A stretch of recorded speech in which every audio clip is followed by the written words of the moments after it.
Welcome to Product Talks. My name is Mac Ehrhardt. I'm chairman of Albert Lee Seed House, and I'm joined by Jake Hansen, who is our product manager. In this talk, we're going to talk about the Viking Non-GMO soybeans from 0.8 to 1.7 in maturity. We'll have a separate video that will talk about the later beans in that, the later Viking Non-GMO soybeans. What you're looking at here is actually our online catalog. If you don't have a physical copy and you'd like one, please give us a call, or actually on our website, you can just simply request one. Thanks for joining us today. We appreciate your business and your interest in our products. And with that, we'll jump to page 21 and we'll start talking about soybeans. While Jake's flipping over, our Viking soybean lineup for non-GMO soybeans, we believe is second to none.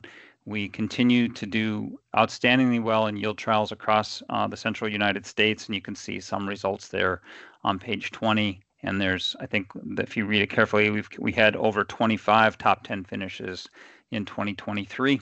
And we don't have the 2024 data yet. Harvest hasn't started, but we know we're going to do just as well. And with that, I'll turn it over to Jake and let him talk about Viking 0821. Sure. Thank you, Mac.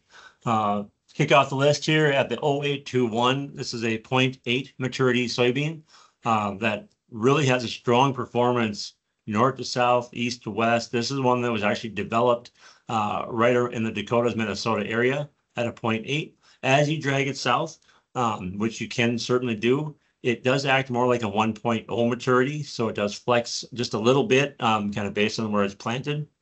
But that doesn't take anything away from it. It still maintains its height. It still is a bushier plant. It can fill a wide row very easily. And this is the one that regularly competes for yield with a lot of beans that are later than it in that 2.0 category. We've regularly seen that in yield trials here in Minnesota, Wisconsin, northern Iowa, that it can keep up with quite a few beans that are even later than it. So you can plant this one with confidence, north to south.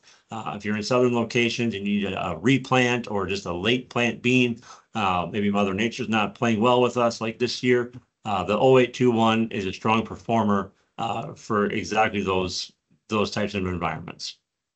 Thanks, Jake. I'll just add, we do have customers now asking us, can I plant an earlier soybean and take it off earlier and have more time to plant a cover crop or maybe a winter wheat crop or something? This would be an excellent candidate for that if you are looking for a real early soybean that still gives you great yields, but that you can combine earlier if you have a rotational reason to need that. Jake, do you want to try or go for the 1223? Yep, I will. So the 1223 is a 1.2, just a little bit later than the 08. Another one that you can plant with good confidence, north to south, east to west. It did show a little bit shorter plant height last year in 2023, which I attribute more to the drought that we had, the exceptional drought versus for any other reason.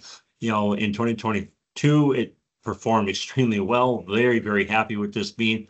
Another one, like Max said earlier, you can bring it south and plant it for that late plant or potentially plant it early and be able to harvest early. But it doesn't have a problem closing a wider row. The plant health has been exceptionally good. And it did bring about 4 or 5 more bushels in yield versus our old 1.2 bean, 1218. This would be a direct replacement for that old bean. Thanks, Jake. And I think we'll just flip the page and keep rolling. Do you want to grab the new variety that replaces 1518? Yeah, you bet. You know, it finally happened. For those of you that remember the 1518, which was a bean that's been around for a long time, very good performer, had a hard time finding one to replace it until now. So this 15B5 at a 1.5 is another black hilum, but it brought about 3 to 4 more bushels over the 1518 on average. So very, very strong yield performance with this one. A bushy plant type, fills the row just like the 1518 did. Stress tolerance, I think, takes it a little bit higher over the 1518. One thing with this one, it is a Peking gene for cyst tolerance. So you are going to see excellent cyst tolerance on this bean. And I know there's a stigma with that Peking being a yield robber or yield drag. This one does not show any signs of slowing down simply because it's a Peking. It definitely brought a lot of yield to the table. As I said before, this is one that finally outdid and replaced our old 1518. So this is a very, very nice bean, especially for those of you that know you have heavy cyst pressures. Thanks, Jake. I'll talk about Viking 1700, which is a true food type soybean out of 1.7 maturity. It's got the yellow hilum. It has protein that regularly is over 42%. It's also a very good yielding bean for a high protein yellow hilum bean. It competes with the beans around it.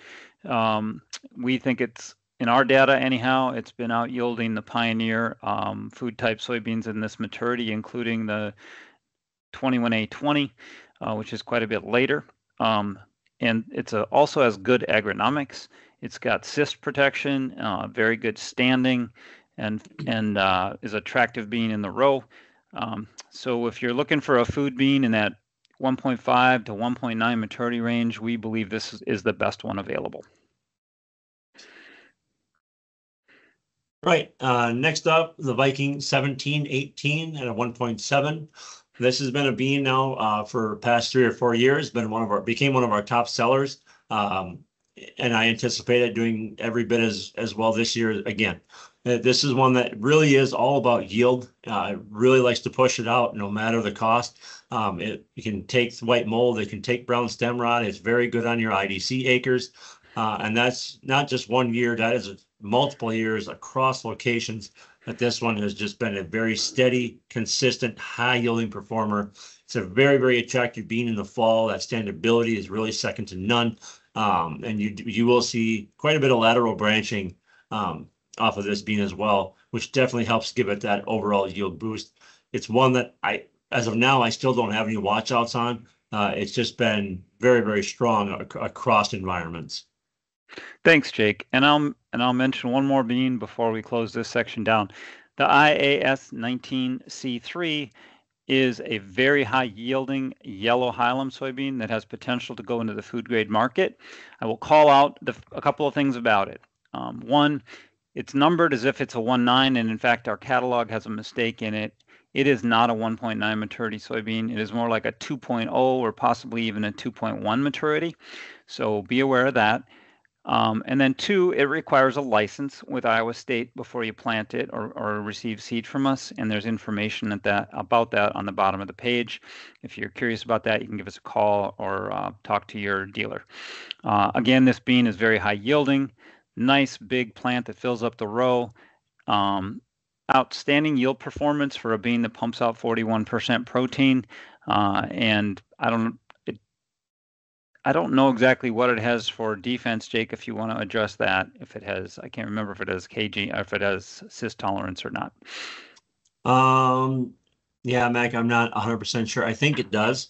I think it's got the old PI88 gene built into it, which is showing some susceptibility to cyst now. It's been around a long time and it's used, just about everywhere.